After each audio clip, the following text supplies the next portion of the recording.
আজকে আমরা Indian secular front পার্টির পক্ষ থেকে একটা প্রতিনিধি দল সহ কিছু মানুষ যারা আতঙ্কের শিকার হচ্ছেন বা অন্যায়ের শিকার হচ্ছেন তাদেরকে নিয়ে এসেছি।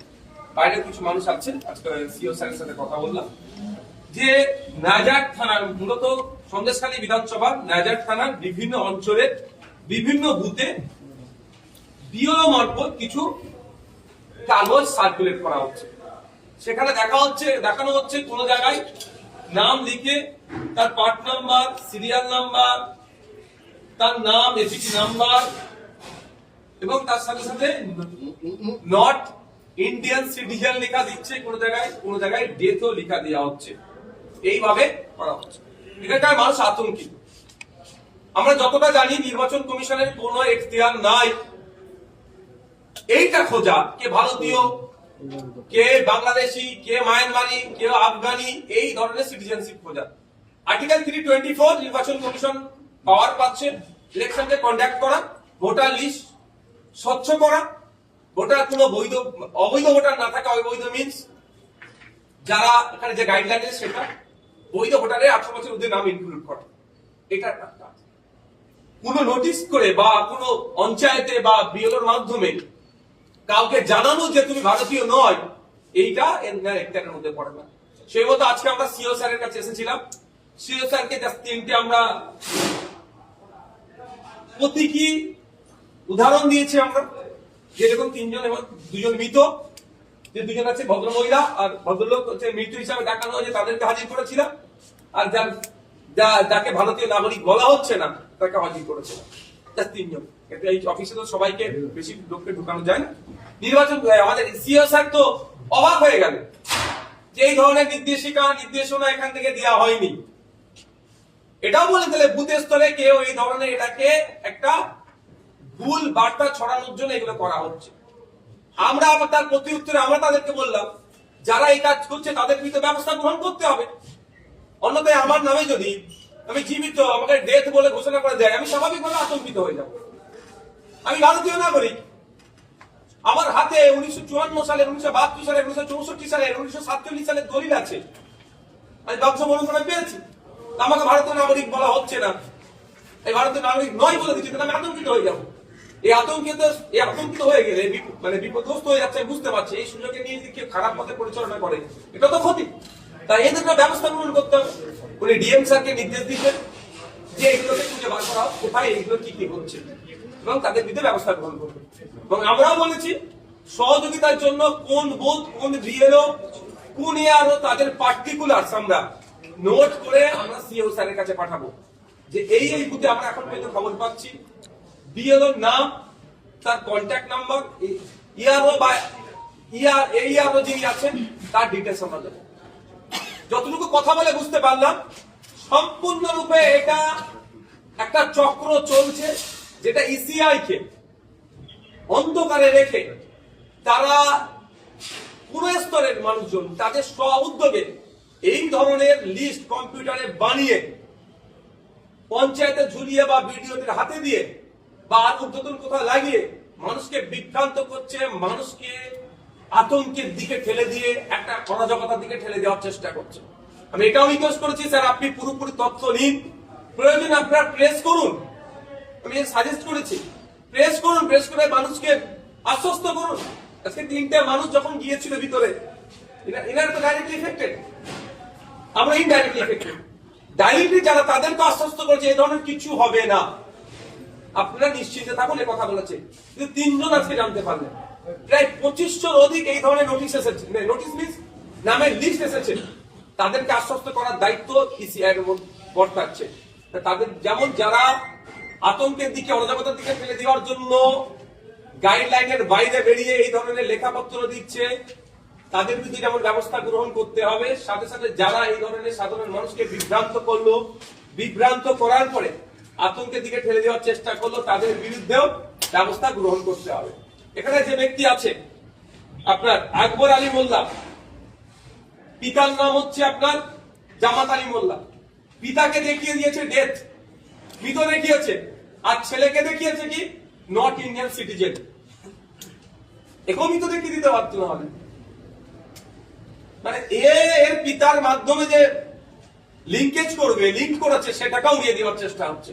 কিন্তু এনার পিতার 2002 এর ভোটার লিস্টে নাম আছে, এসআইআর এর লিস্টে দেখুন, জামাত আলী মোল্লা, পিতার নাম ইয়াদ আলী মোল্লা, এপিক নাম্বার সহ সেই লিস্টে নাম আছে। সম্পূর্ণরূপে মানুষকে বিভ্রান্ত করা হচ্ছে, অরাজকতার দিকে ঠেলে দেওয়ার জন্য একটা চক্রান্ত হচ্ছে। এই চক্রান্তের হাত থেকে বাংলার শুভবুদ্ধি সম্পূর্ণ মানুষকে বলবো আপনাদেরকে আগে আসতে হবে।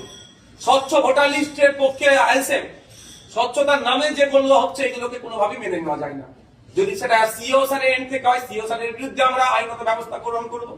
আর যারা ইলেকশন কমিশনের অফিসার সেজে বিভিন্ন স্তরে করার চেষ্টা করছে, তাহলে সিও স্যারের উচিত হবে তাদের বিরুদ্ধে আইনগত ব্যবস্থা গ্রহণ করা, এই সমস্যার সমাধান করা। ভদ্রমহিলার নাম হচ্ছে আপনার আঞ্জা বিবি মোল্লা। না, আমি আপনার কি বলে 2002 এর ভোটার লিস্টের ডিটেইলসটা আমি বলে দিচ্ছি আপনার। আঞ্জা বিবি মোল্লা কত নম্বর আছে? আচ্ছা, এখানে বলেছি, এখানে বলে দিচ্ছি, আমি পার্ট নাম্বার বলে দিচ্ছি। এখানে অংশ নাম্বার হচ্ছে পার্ট নাম্বার 62, সিরিয়াল নাম্বার 282, বিধানসভা ক্ষেত্র নাম্বার আপনার 98, 282 নম্বর সিরিয়াল।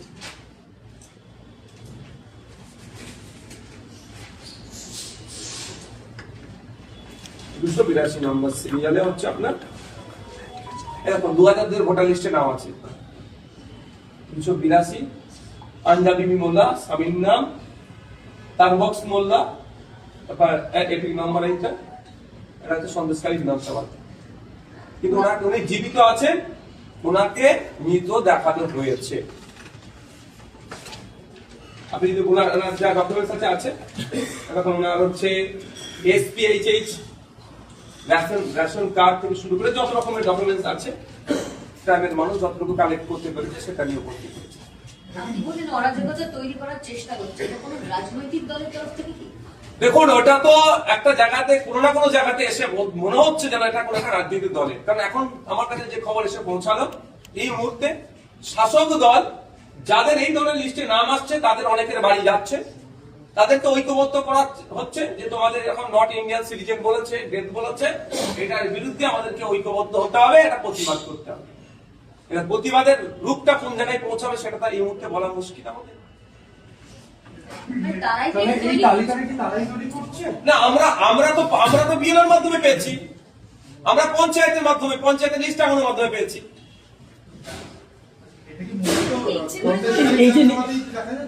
এখন পর্যন্ত সন্দেশখালী বিধানসভা থেকে আমরা খবর পেয়েছি, হয়তো মানে এটা হেভি অংশের প্রায় 2500-এর ঊর্ধ্বে, সেই জন্য হয়তো এখানে এই ঘটনাটা বেশি এক্সপোজ হচ্ছে।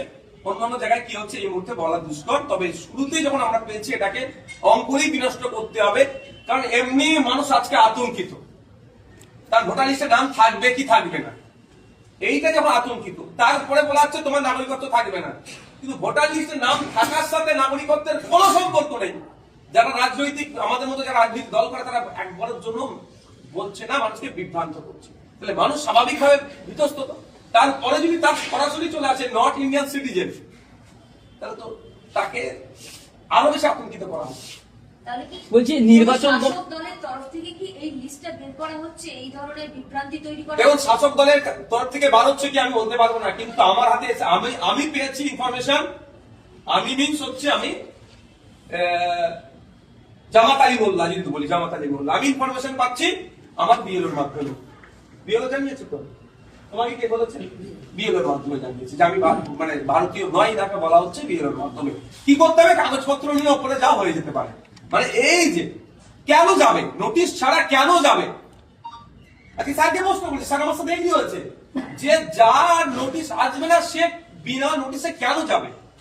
তাহলে এখানে কোন একটা জায়গা থেকে মনে হচ্ছে যেন একটা অরাজকতা তৈরি হতে পারে, অথবা আপনার এই ইসিআই সম্পর্কে বা এই যে প্রসিডিওর চলছে এই সম্পর্কে একটা খারাপ ধারণা তৈরি হতে পারে, বা যে আতঙ্কে মানুষ আছে আতঙ্কে আরো ঢিলালা হতে পারে। বলছি নির্বাচন কমিশনের সঙ্গে আপনি কথা বললেন, আপনি বললেন যে নির্বাচন কমিশন বলছেন এটা জানেই না, নির্বাচন কমিশনের আন্ডারেই তো বিএলও কাজ করছে। সেটা তো প্রশ্ন আমার। সাথে সাথে তিনি ডিএম এর সাথে কন্ট্যাক্ট করছেন, ডিএও যিনি ডিস্ট্রিক্ট ইলেকট্রাল অফিসার, তিনি এটাকে রিপোর্ট নিয়ে দেবেন। রিপোর্টে দেওয়ার পরিপ্রেক্ষিতে আইনগত ব্যবস্থা গ্রহণের কথা বলেছি। শুধু আমি জানি না বলে সেটা দিতে হবে না, আইনগত ব্যবস্থা গ্রহণের কথা বলেছে। সিওর কাছে আপনি কি দাবি করছেন? এই যে আতঙ্কাছে আতঙ্ক মুক্ত করতে হবে। তিনজন গিয়েছিলেন, তিনি সোজা সাপটা উত্তর দিয়েছেন যে এগুলো কিছুই নয়, নোটিশ ছাড়া কোনো কথা হবে না। আর কে ভারতীয়, বাংলাদেশি, পাকিস্তানি, শ্রীলঙ্কার মানুষ সেটা খোঁজার আমার দায়িত্বের মধ্যে নয়। যেমন আমার রাস্তাঘাট, হসপিটাল তৈরি করা নির্বাচন কমিশনের দায়িত্বের মধ্যে পড়ছে না, এটা আমার দায়িত্বে পড়তে পড়ছে না। যে ভারত নাগরিকত্ব যাচাই বাছাইয়ের কাজ হবে মিনিস্ট্রি অফ হোম অ্যাফেয়ার্স এর কাজ। একটা বিষয় বলুন, এই যারা ব্যক্তিরা আছে এনারা কি কোনো শুনানির নোটিশ পেয়েছেন? তার মধ্যে দুজন শুনানি নোটিশ পেয়েছিলেন, তো তার কারণও দর্শানো ছিল যে এই কারণে। কারণ এনার হচ্ছে আপনার 15 বছরের কম বেশি এজ গ্যাপে ছিল, ভদ্রমহিলার এজ গ্যাপের জন্য শুনানি নোটিশ পেয়েছিল। তিনি গিয়ে যথারীতি প্রমাণপত্র সব দিয়ে চলে এসছেন। বিএলওকে জিজ্ঞেস করা হলে তার কি উত্তর? ওপর থেকে এসেছে।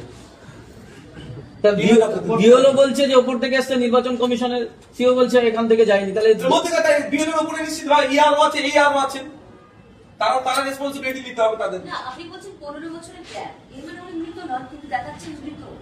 এক্স্যাক্টলি ওটাই বলার কথা, যে এনাকে নোটিশ করা হয়েছিল 15 জানুয়ারি, ইনি নোটিশে অ্যাপিয়ার হয়েছিলেন। অ্যাপিয়ার হওয়ার পরে ইনি এনার উপযুক্ত ডকুমেন্টস দিয়ে ইনি স্যাটিসফাইড করেছেন, যেটা বক্তব্য। কিন্তু আজকে নতুন একটা লিস্ট মার্কেটে চালাচ্ছে তারা, যে লিস্টে বেশ কয়েকটা দিন ধরেই, যেখানে এনাকে মৃত বলে দেখা হচ্ছে। শুধু তাই নয়, আপনি অবাক হবেন, একজনকে ডেকেছে, আপনি বাইরে গেলে আমি দেখিয়ে দিতে বলবো তাদেরকে, সবাইকে তো এখানে আনা সম্ভব নয়, যে তাকে নোটিশে ডাকা হয়েছে 6 বা ততোধিক তার বেশি ভাই বোন তার আছে, এই মর্মে 9 তারিখে ডাকা হয়েছিল সম্ভবত। সে তার গিয়ে তার প্রমাণপত্র দিয়ে এসেছে যে আমি আমার পিতা পুত্র আমি সম্পর্কে প্রমাণ দেখিয়েছি। তাকে তার আবার এই ধরনের লিস্টে নাম এসেছে, সে ভারতীয় নাগরিক নয়, নট ইন্ডিয়ান সিটিজেন। মানে কারণে ডাকা হয়েছিল 6 বা তার বেশি ভাই বোন, সে টোটাল কারণ উড়িয়ে দিয়ে এই কারণে ডাকা হচ্ছে। এই যে ডাকা হচ্ছে বা এই যে লিস্ট পাবলিশ হচ্ছে, এর সাথে সিও স্যার বলছেন কোনো সম্পর্ক নাই।